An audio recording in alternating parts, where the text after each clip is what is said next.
Welcome to Stock pulse. ఈరోజు మనం ఈ వీడియోలో షార్ట్ టర్మ్లో 5 to 10% రిటర్న్ ఇచ్చే 4 స్టాక్స్ గురించి అయితే ఎక్స్ప్లెయిన్ చేస్తాను స్వింగ్ ట్రేడింగ్ కోసం. ఈరోజు మన యొక్క ఫస్ట్ స్టాక్ వచ్చి ఐటీసీ చూసుకున్నట్లయితే మనకి ఒక డిసెండింగ్ ట్రయాంగిల్ ప్యాటర్న్ ఫామ్ చేసినప్పటికీ ఇక్కడ హై లోస్ హైయర్ హైస్ ఫార్మేషన్లో అయితే వెళ్తుంది. సో ఈ డిసెండింగ్ ట్రయాంగిల్ ప్యాటర్న్ బ్రేక్అవుట్ ఇస్తే ఇక్కడ మనకు హ్యూజ్గా క్రియేట్ అయితే అప్పుడు మనం ఎంట్రీ అయితే తీసుకుంటాము. స్టాప్ లాస్ వచ్చి బిలో 199, టార్గెట్ వచ్చి 240. మన యొక్క సెకండ్ స్టాక్ ఉంటే కోటక్ మహీంద్రా. దీంట్లో కూడా డిసెండింగ్ ట్రయాంగిల్ ప్యాటర్నే ఫామ్ అయింది. అయినప్పటికీ higher lows higher highs form అయ్యి డిసెండింగ్ ట్రయాంగిల్ ప్యాటర్న్ బ్రేక్ ఇచ్చింది.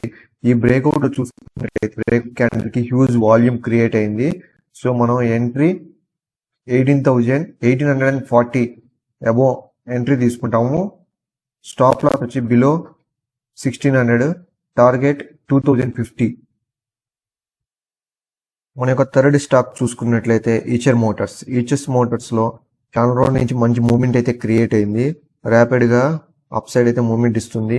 ఇది చూసుకున్నట్లయితే మనకు ఒక సిమెట్రిక్ ట్రయాంగిల్ ప్యాటర్న్ అయితే వచ్చి పైన సస్టైన్ అవుతుంది విత్ హ్యూజ్ వాల్యూమ్తో.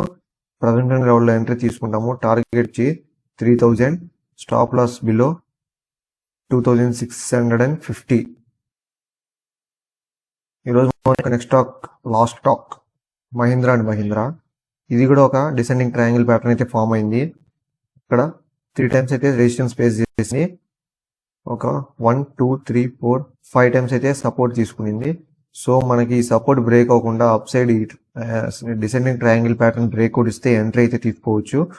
ఎంట్రీ తీసుకున్న తర్వాత మన టార్గెట్ వచ్చి 950, stop loss below 730. So as per your risk reward ratio entry exit target అయితే ప్లాన్ చేసుకోండి.